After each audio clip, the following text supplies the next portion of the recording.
Chapter 1. Breakout. The phone in my pocket vibrated again. Seconds before, the not-so-dulcet tones of my favourite band blared from the speaker. I bit my lip and walked faster as I ignored the call. Again. Fuck. Dad was going to go mental when I finally answered. And that was nothing compared to how he would react when he found out where I was and where I was going. In the time since I'd arrived at the airport, I'd counted no less than 15 text messages and 3 phone calls already. If only he could chill and back off for a little while. It wasn't like I was planning on avoiding him forever, only long enough that by the time he learned of my plan, it would be too late for him to do anything to stop me. In an attempt to shake the feeling of dread stealing through my limbs, I focused on the flight ahead. I tugged my phone out of my pocket, being extra careful not to answer it accidentally, and checked the time. 10 minutes left to check in. After that, I had another half hour before I would be able to board. While I made my way to the check-in desk, I scrolled the missed calls and texts on the silent for now phone. I checked the one sent minutes before the call I'd ignored. Call me now. I rolled my eyes. Seriously, it was like he expected me to disappear in a puff of smoke if I didn't report back every hour. I looked at the time again and weighed my options. If I gave him too much notice of my intention, he might still be able to call in some favours and cancel my flight. I had to wait until the last possible moment. Checking in for the Sydney flight, I told the lady behind the check-in desk when it was my turn.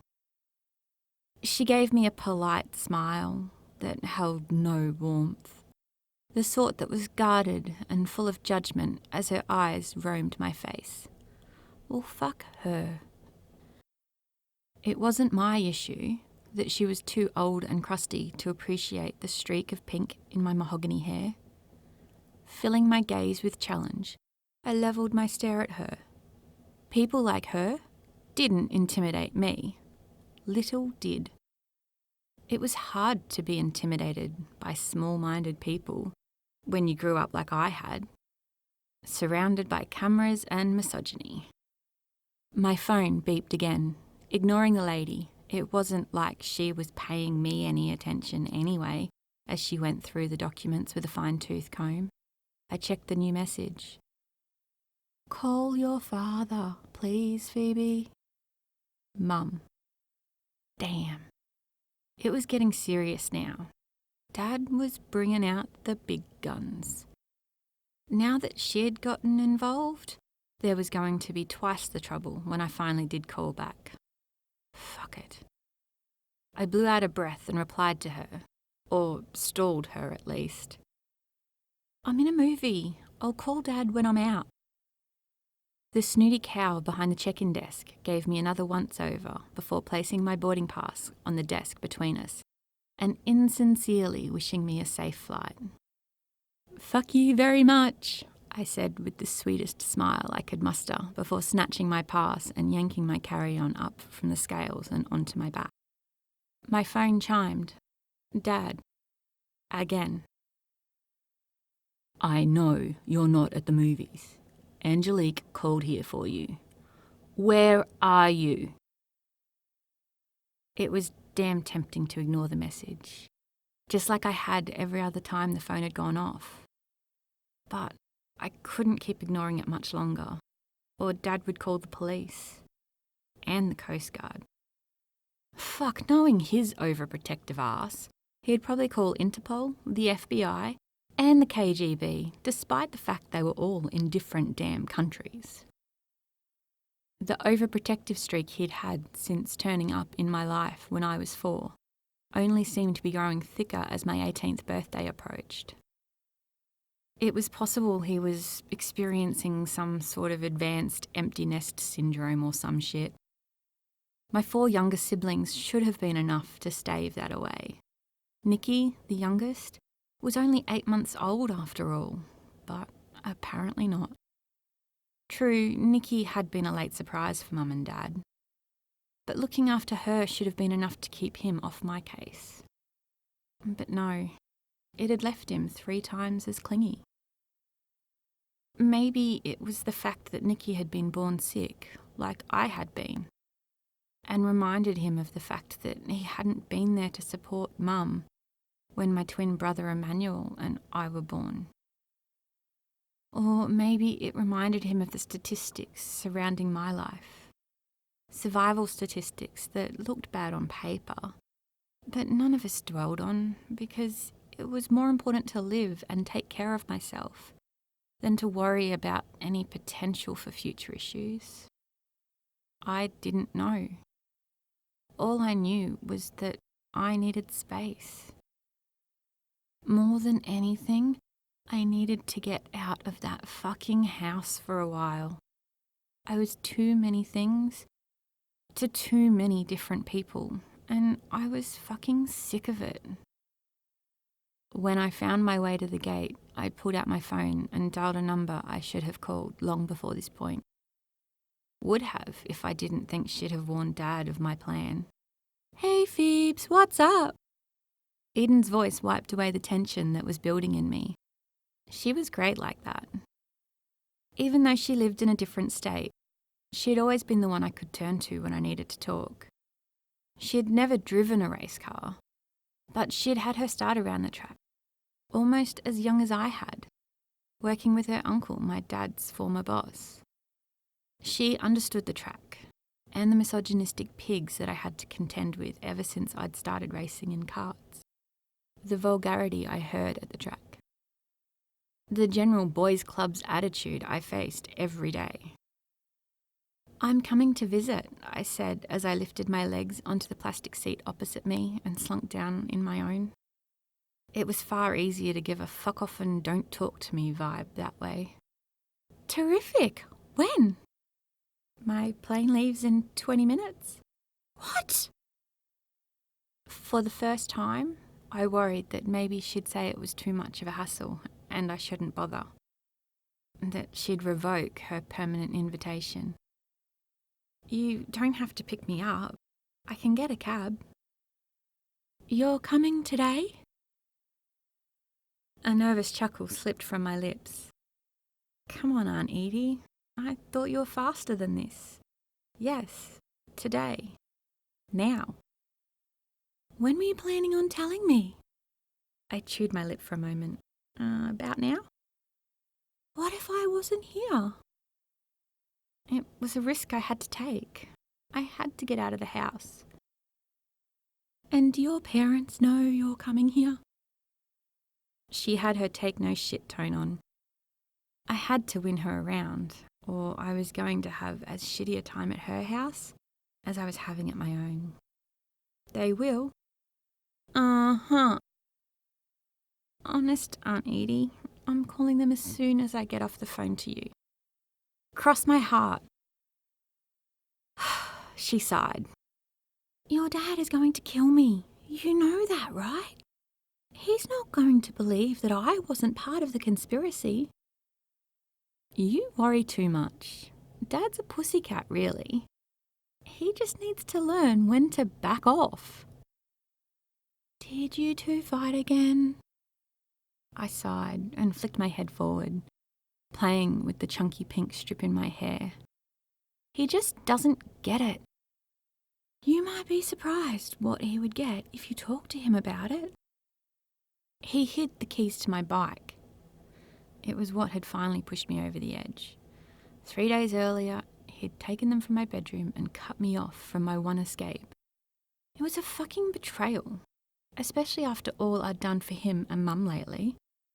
"What?" Unable to contain the frustration anymore, I stood and started to pace the length of the row of seats. "Said it was a fucking death trap. I mean, the guy's made a living out of racing cars, but heaven forbid I jump on a Ducati." She chuckled.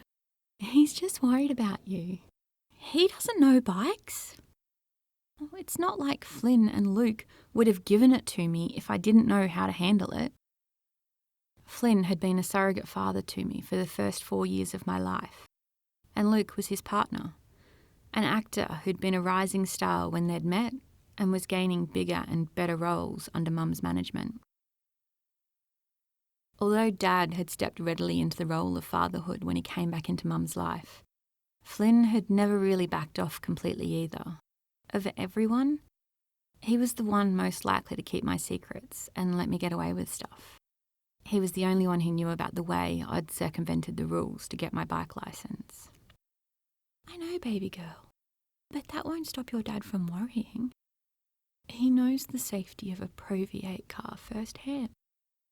It's not like your bike has a roll cage. I didn't need her trying to convince me of the many reasons why I shouldn't ride my bike as well. She was just like Dad when it came to cars versus bikes. They just didn't get it. I thought you would understand. I do, but I also think you need to consider your dad's point of view. Are you going to be home or not? On my next pacing lap, I met the gaze of a teenage boy watching me walk.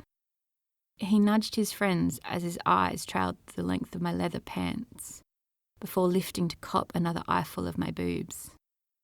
The cotton t-shirt I wore did nothing to accentuate my C-cup, but it did nothing to hide it either. Great. Either they recognised me or were regular run-of-the-mill teen perverts. I needed to figure out which one if I was going to deal with them properly. Eden sighed again. What time does your flight get in? I gave her the details before hanging up, relieved she'd come around in the end. Not that I doubted it. She'd always been there for me. Once I'd hung up, I kept my phone in my hand and prepared myself for the next phone call. The one I was dreading the most.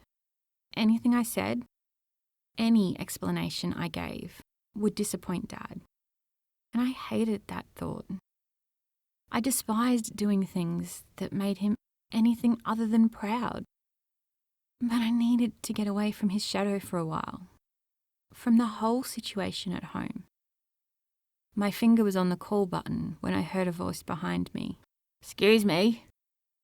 I turned and met the eye of teen creep 1. Yeah? Are you?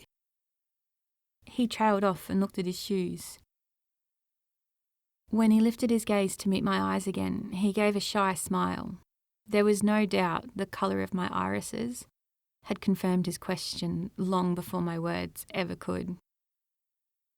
After all, comments about my unique turquoise eyes that were just like my dad's were probably the second most common thing I'd heard. Are you Phoebe Reede?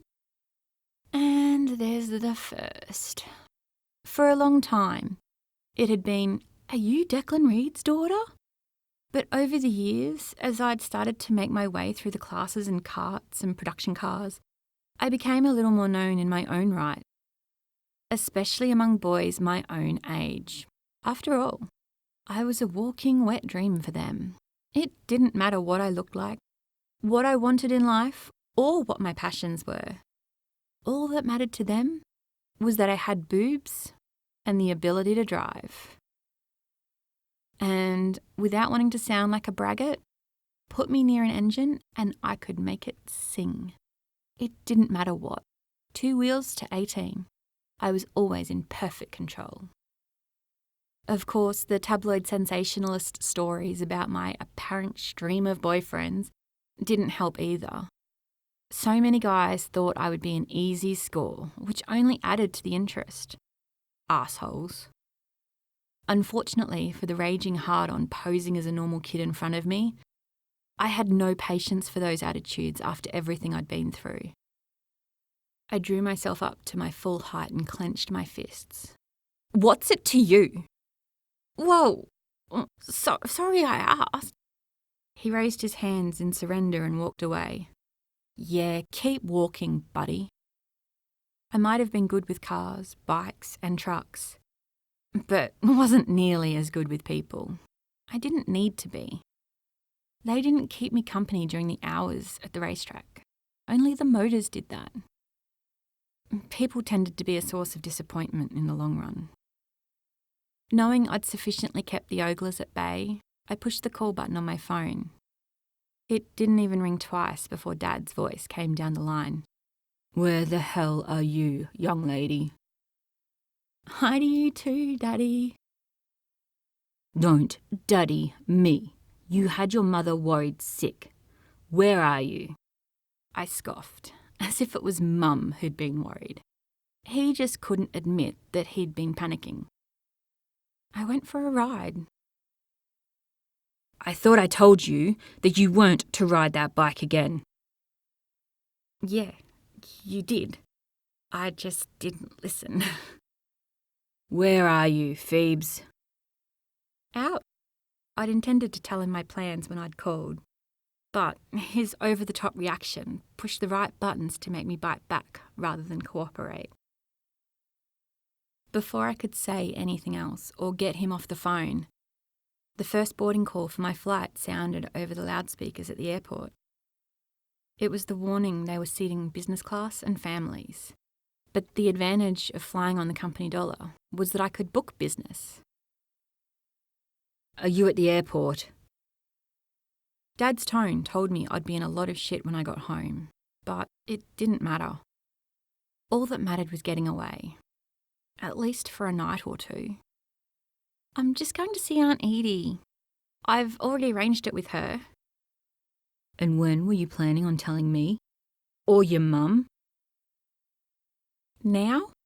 I'd been able to say it with some authority when I'd said it to Eden, but the anger in Dad's voice disarmed me. "I'm sorry, I just need some space. I'm nearly 18. I can't be in a house full of kids." It wasn't like I hadn't lived with Eden before on and off, usually around race meets that would take me to Sydney for a few weeks. I even had ID with her address on it, which was how I'd been able to get around Queensland's tighter rules for getting a bike licence. No way was I going to wait until I was 18 to even apply. "Phoebe, please come home. We can chat about what you need." "I will. I need this first, okay? Love you." I hung up the phone while he was still talking. For the first time since I'd planned my getaway, I debated not following through. Audrey, the travel clerk at Emmanuel Racing, would probably get in some shit over the fact that she'd booked me a flight. Again. It wasn't like she'd broken protocol this time. After all, she'd been told not to book anything that I asked for. But Dad had never forbidden her from booking flights in my name that came from his email. Not even emergency bookings with less than 12 hours notice. I was sure there would be another tightening of the procedures now that I'd found the loophole and hacked his emails. Another tightening of the noose around my neck. My phone started to ring again, but I rejected the call and turned off my mobile entirely. I slung my bag over my shoulder and headed onto the plane. I'd deal with the fallout of my decision when I came back home, just like I had every other time I'd run away.